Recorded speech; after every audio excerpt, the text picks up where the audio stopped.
Racist cop harasses black woman at a bar. One sentence makes him panic. Hello, everyone. Before we begin today's story, I have a small favor to ask. Please hit subscribe and turn on the notification bell so you never miss our channel's new videos. It's quick, free, and the best way to support us in bringing you more dramatic stories. Your support means the world to us. Where are you watching from? Drop your city or country in the comments below. Thank you very much. Now, let's return to the main character. Naomi Brooks sat at the far end of the bar where the noise softened into a low hum. The kind of place where conversations blended with the clink of glasses and the faint rhythm of music drifting from hidden speakers. It was a Friday night in a downtown neighborhood that prided itself on being lively, and the bar was crowded with people unwinding after long work weeks, laughing too loudly, leaning close to be heard, and pretending tomorrow did not exist. Naomi had chosen this seat deliberately, not to disappear, but to observe the way someone does when they are comfortable in their own skin and don't need attention to feel present. She wore a simple jacket, jeans, and flats, nothing flashy, nothing designed to announce who she was or what she did. To most people in the room, she was just another customer enjoying a quiet drink.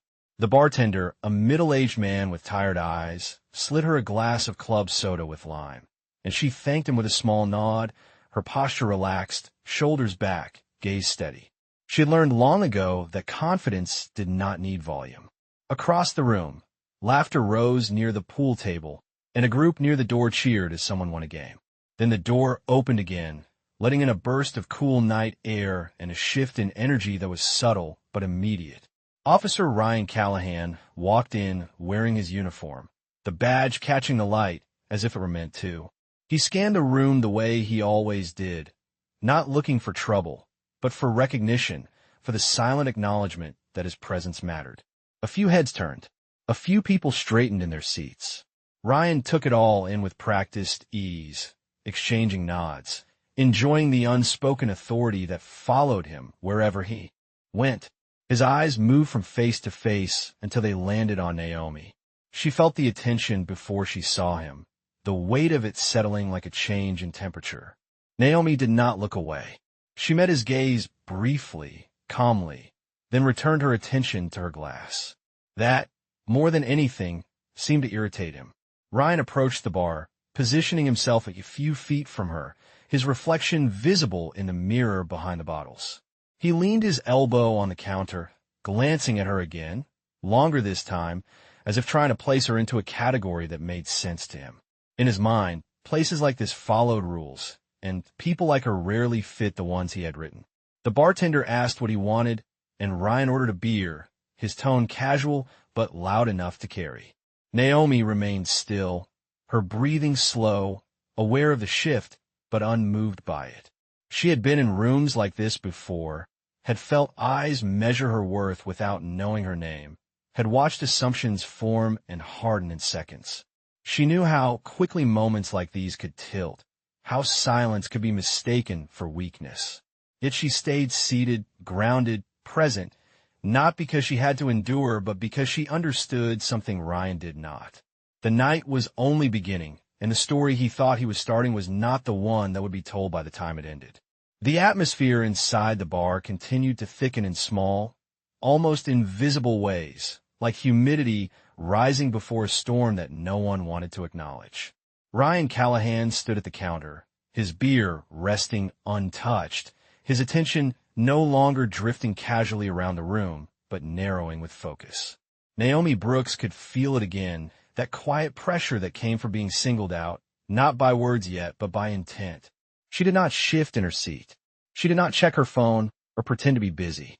Instead, she remained exactly where she was, her posture steady, her presence grounded, as if she belonged there in a way that did not require permission. Ryan took a slow sip and glanced toward the mirror behind the bar, watching her reflection rather than her directly.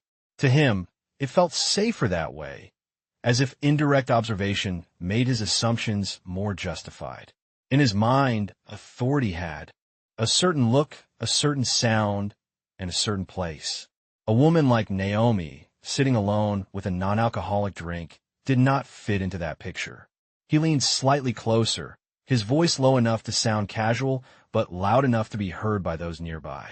He asked the bartender if everyone at the bar had been checked already, his tone implying a question while carrying an accusation. The bartender hesitated, eyes flicking between them, then shrugged and said everyone was just enjoying their night. Ryan smiled faintly, the kind of smile that suggested patience wearing thin.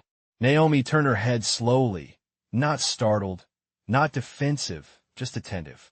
She looked at Ryan fully now, giving him the courtesy of eye contact without offering him control. He noticed the calm in her expression and misread it as indifference, perhaps even defiance. He shifted his stance, squaring his shoulders, letting the badge catch the light again. He asked her if everything was all right, if she lived around here, if she knew the bar's rules. Each question sounded polite on the surface, but the rhythm carried something sharper underneath. A few nearby patrons fell quiet, sensing the tension but unsure whether to intervene. Naomi answered him evenly, telling him she was fine and that she was simply having a quiet evening.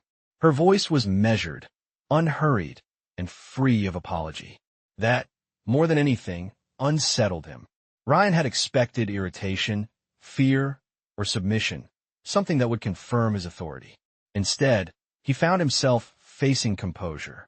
He chuckled softly, as if the exchange amused him, and made a comment about keeping an eye on things, about how it was his job to notice what did not belong.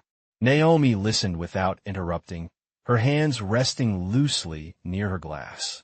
She had learned that people often revealed themselves most clearly when they believed they were in control.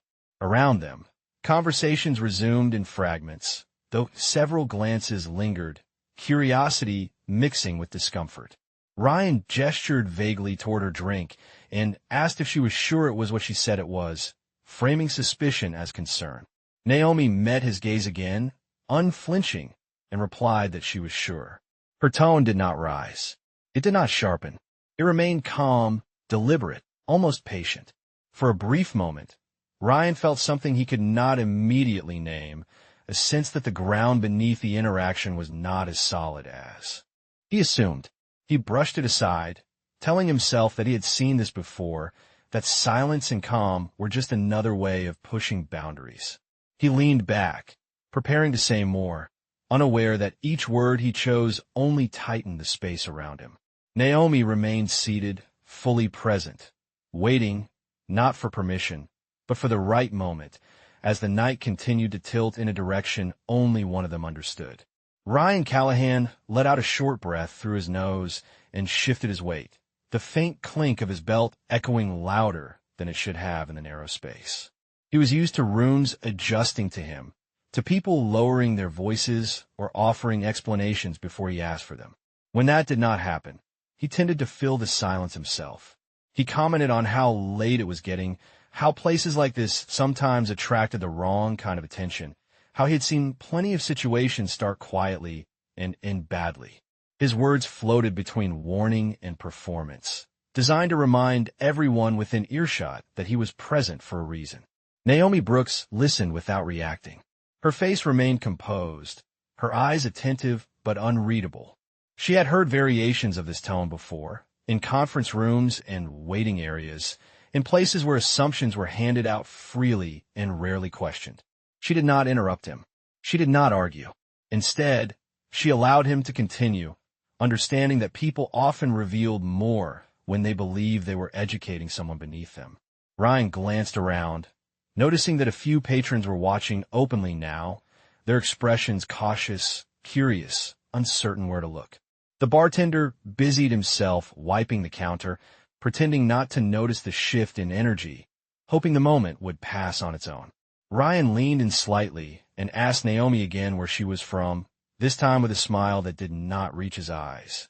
Naomi answered plainly, her voice steady, giving him only what was necessary. Each response seemed to frustrate him more, as if she were denying him the reaction he felt entitled to receive. He made a remark about how he had never seen her around before, how regulars tended to know each other, how unfamiliar faces sometimes raised questions. Naomi tilted her head just slightly, acknowledging the comment without conceding to it. She said she traveled often, that she valued quiet spaces, and that she chose places where she could think. The simplicity of her answer left little room for argument, and that unsettled him. Ryan took another sip of his beer, his grip tightening around the glass. He told himself that he was just doing his job, that his instincts had rarely failed him. Yet there was something about Naomi's calm that resisted his usual shortcuts. She did not shrink. She did not over-explain. She did not seek approval. She simply existed in the space as if she had every right to be there. A man seated a few stools away cleared his throat and looked away, sensing the imbalance but unwilling to step into it. Ryan straightened and adjusted his stance again, subtly positioning himself so his badge remained visible. He asked Naomi if she understood why he was asking questions, framing the situation as reasonable and routine. Naomi met his eyes and replied that she understood his words, but she was unsure why they were directed at her.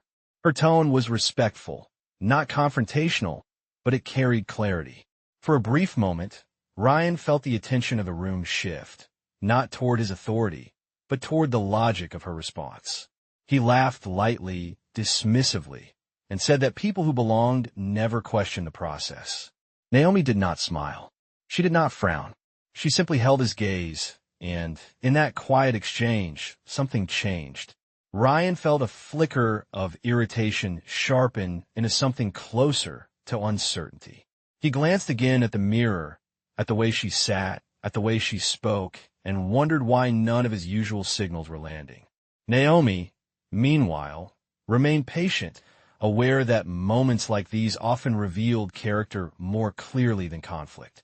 She knew that the night was approaching a point where words would carry weight, and she was ready when that moment arrived. The tension in the bar no longer hid in the corners. It settled openly between them, thick enough that even the music seemed to lower itself in response.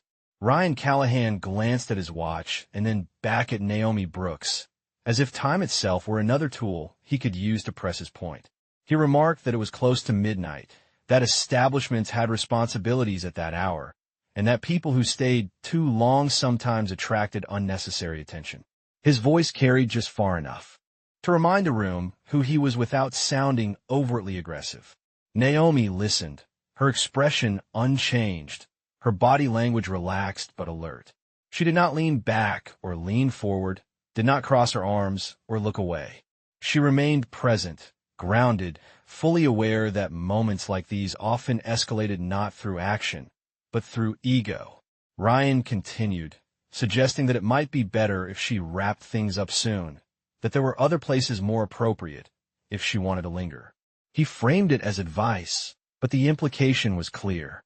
A couple near the far wall exchanged glances, sensing the imbalance but unsure how to name it. The bartender hesitated, fingers tightening around a clean glass, torn between intervening and staying out of it. Naomi finally responded, her voice even and composed, saying she planned to finish her drink and leave when she was ready, just like anyone else. The simplicity of her statement landed heavier than a raised voice ever could. Ryan's smile tightened. He commented that cooperation made nights easier for everyone, that understanding how things worked was important. Naomi nodded slightly, acknowledging the words without accepting their premise.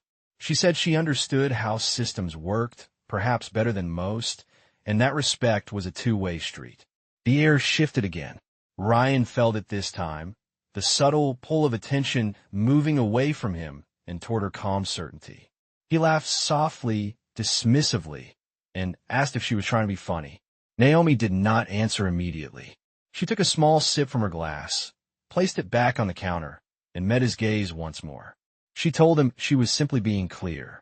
Ryan straightened, adjusting his stance, reminding himself that he was in control.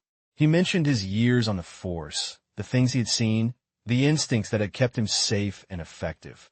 He implied that instincts like his rarely pointed in the wrong direction. Naomi listened as he spoke, recognizing the pattern, the way authority often tried to justify itself through repetition. She did not challenge his experience. She did not question his service. Instead, she said that experience could be valuable, but assumptions were dangerous. Her tone remained respectful, measured, impossible to twist into hostility. A few heads nearby turned more openly now, curiosity overcoming discomfort. Ryan noticed and felt his irritation sharpen. He made a remark about how situations could change quickly, how misunderstandings could be avoided if people listened. Naomi replied that misunderstandings often happened when people stopped listening in the first place. The exchange hung there, quiet but charged. Ryan opened his mouth to respond, then paused, something in her confidence giving him brief hesitation. He glanced again at the badge reflected in the mirror, then back at her, as if recalibrating. Naomi sat patiently, aware that the moment was approaching its edge. She had no intention of escalating, no desire to embarrass him. Yet she would not shrink to preserve his comfort. The bar felt smaller now, the space between them tighter, as if the room itself were holding its breath. Ryan leaned closer, lowering his voice, preparing to reassert himself. Naomi watched him calmly, knowing that the next few seconds would determine how the rest of the night unfolded. Ryan Callahan hesitated just long enough for the moment to stretch, not visibly, but internally, the way a thought lingers when it does not sit quite right.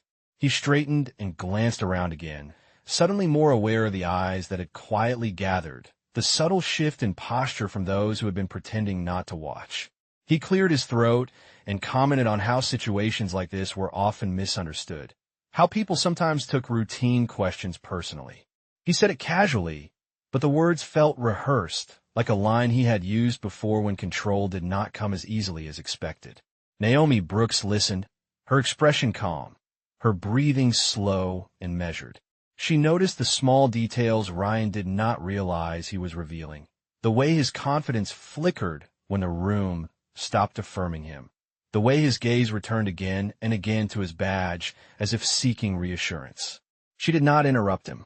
She allowed the silence to do the work he kept trying to avoid. Ryan shifted again and asked her what she did for a living, framing curiosity as conversation, but his tone carried an edge.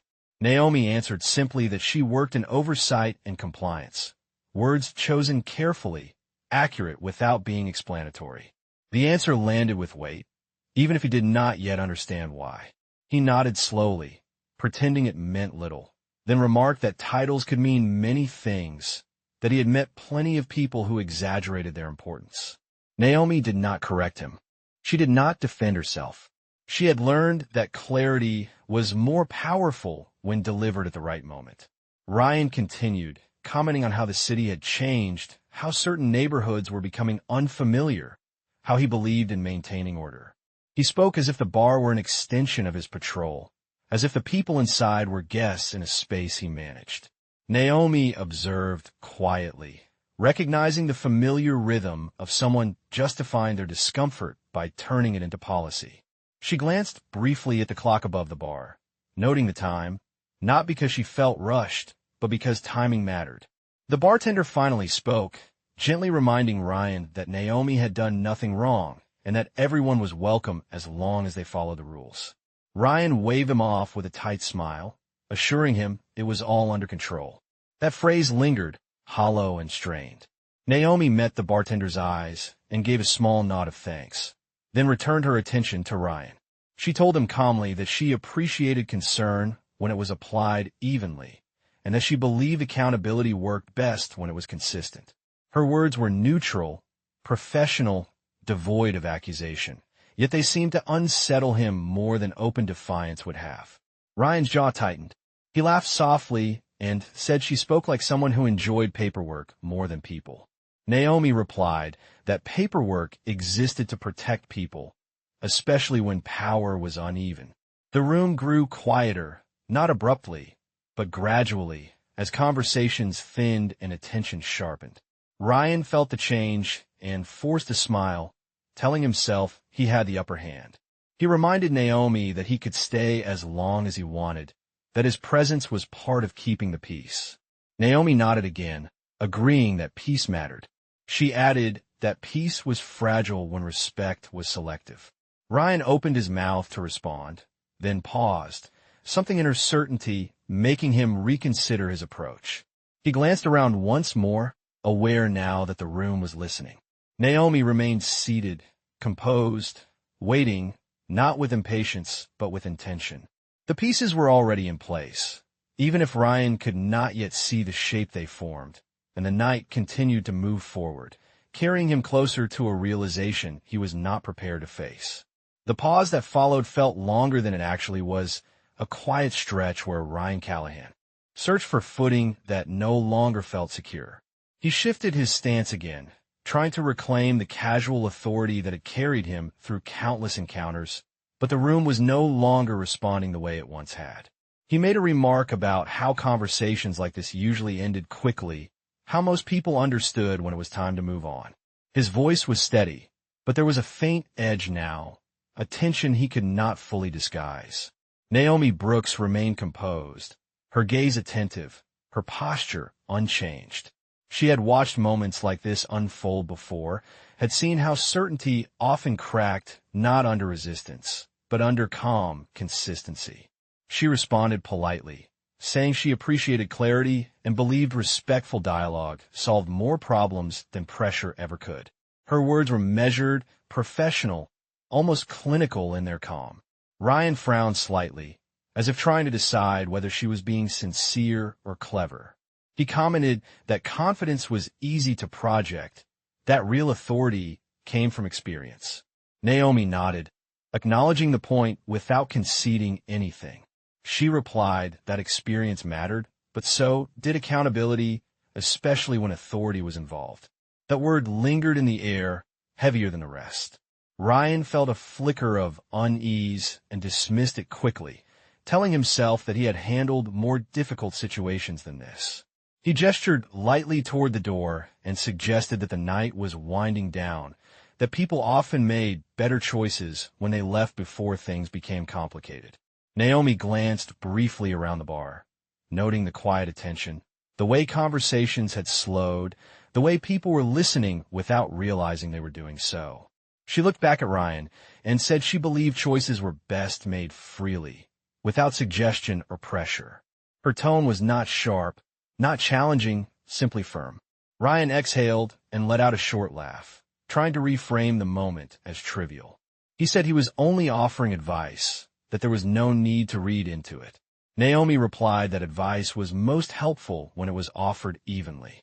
The bartender shifted behind the counter, clearly uncomfortable now, but still silent. Ryan felt the room slipping from him in subtle ways, not through confrontation, but through perception. He realized that his words were being weighed, not automatically accepted.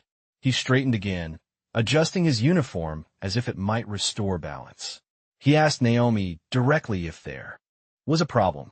Naomi considered the question carefully, then answered that she did not believe there was a problem, only a misunderstanding about who had the right to question whom.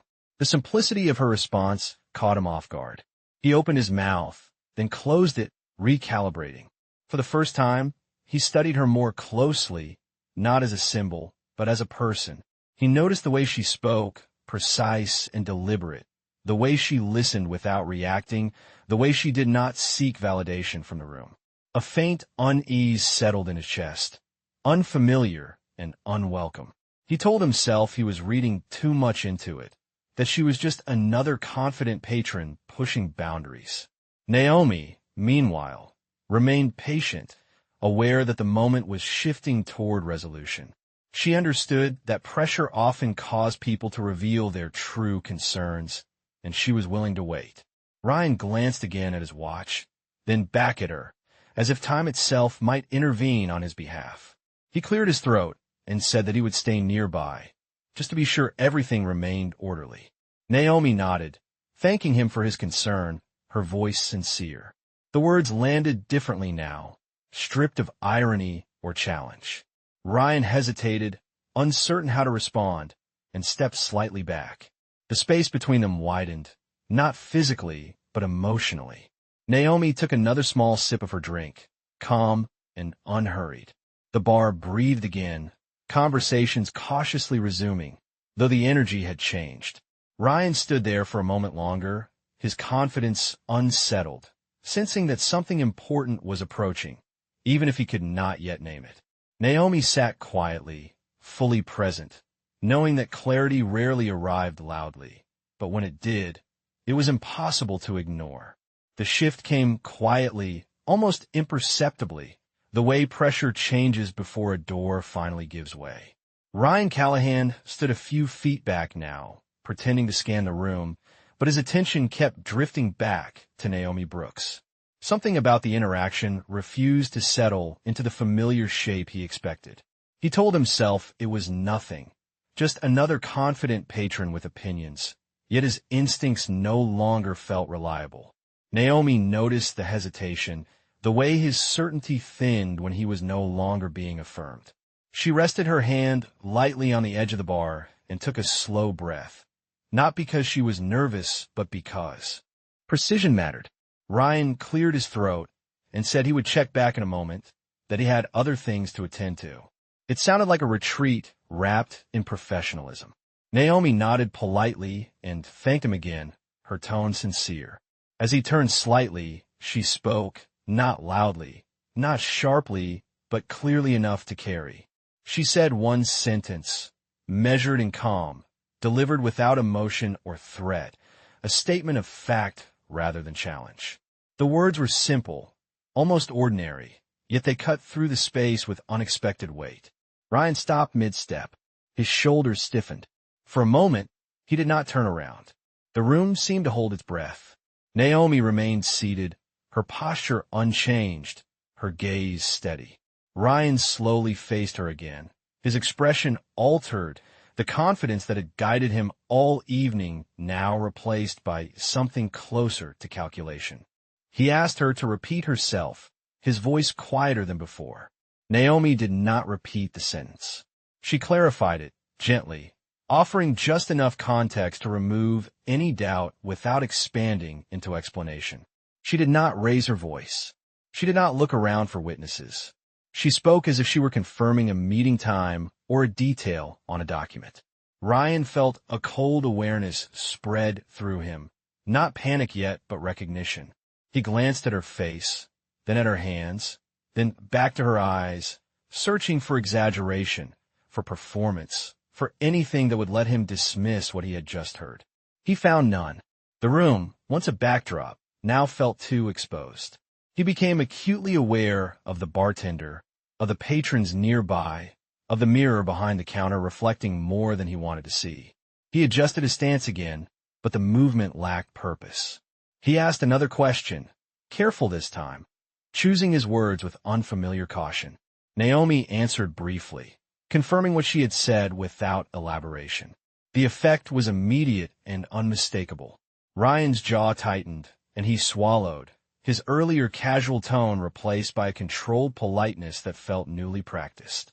He apologized for the misunderstanding, the word landing awkwardly, as if it had not been part of his vocabulary moments earlier. Naomi accepted the apology with a nod, neither dismissing nor rewarding it.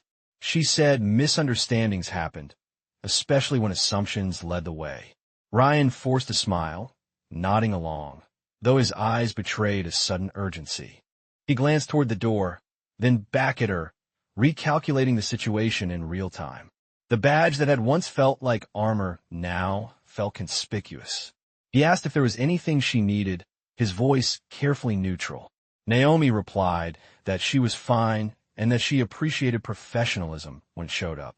The bartender released a breath he had not realized he was holding. A few nearby patrons exchanged looks, sensing the reversal without fully understanding it. Ryan stepped back, creating distance that had not existed before. He assured Naomi that she was welcome to enjoy the rest of her evening without interruption. The words sounded official, almost scripted. Naomi thanked him again and returned her attention to her glass. Ryan lingered for a second longer, then turned away, moving toward the edge of the room with a purpose that felt newly restrained. The bar's energy slowly resumed, but something had changed.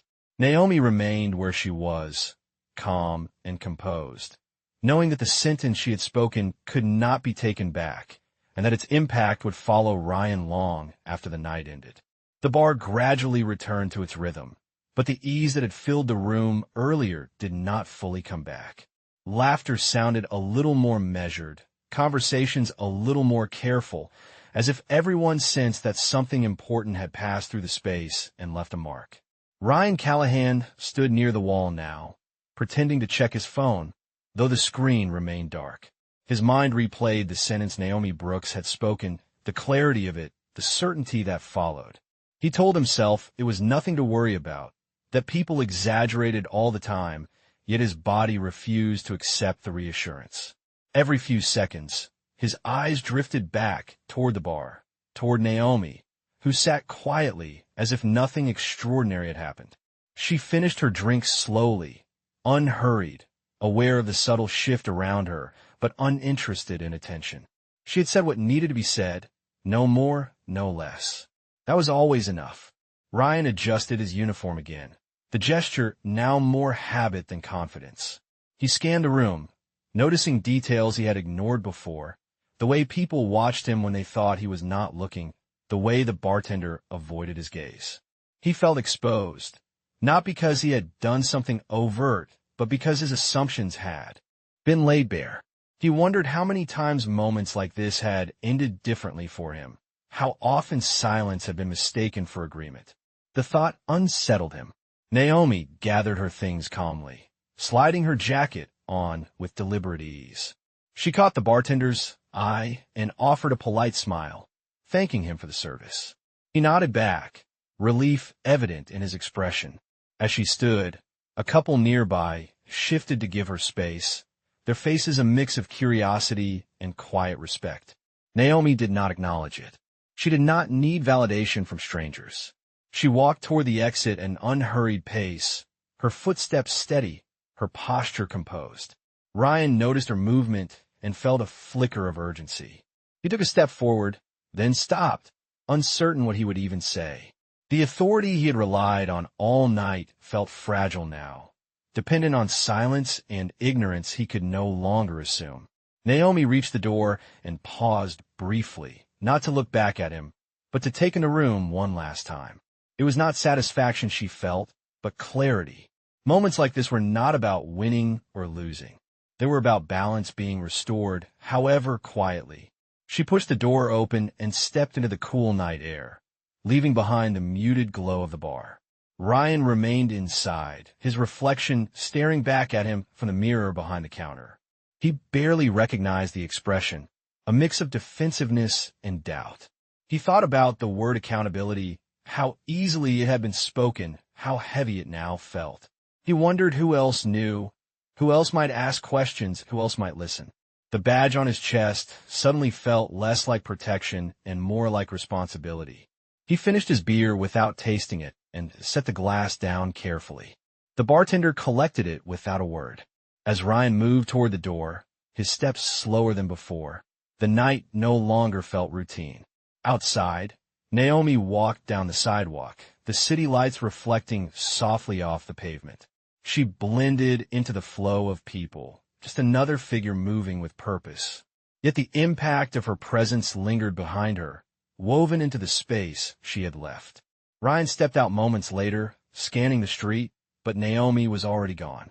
He stood there for a second, the noise of traffic filling the silence, aware that something had shifted in him and around him. The evening he had expected to control had instead exposed him, and the realization followed him into the night, quiet but unyielding, a reminder that authority without respect was never as secure as it seemed.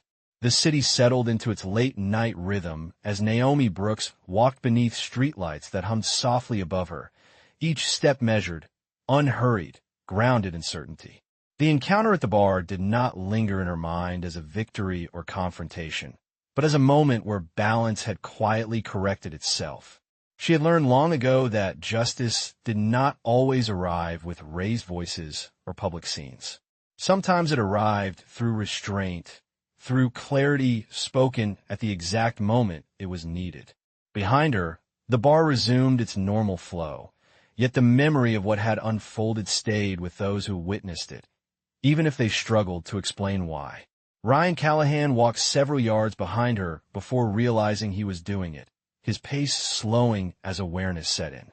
He stopped beneath a street lamp and watched her disappear into the flow of the city, blending seamlessly with strangers who would never know the weight she carried so effortlessly.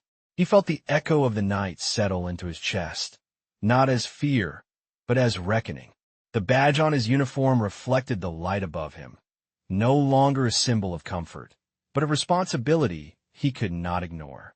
He thought about the sentence she had spoken, how it had stripped away assumption and replaced it with consequence, how it had done what hours of argument never could.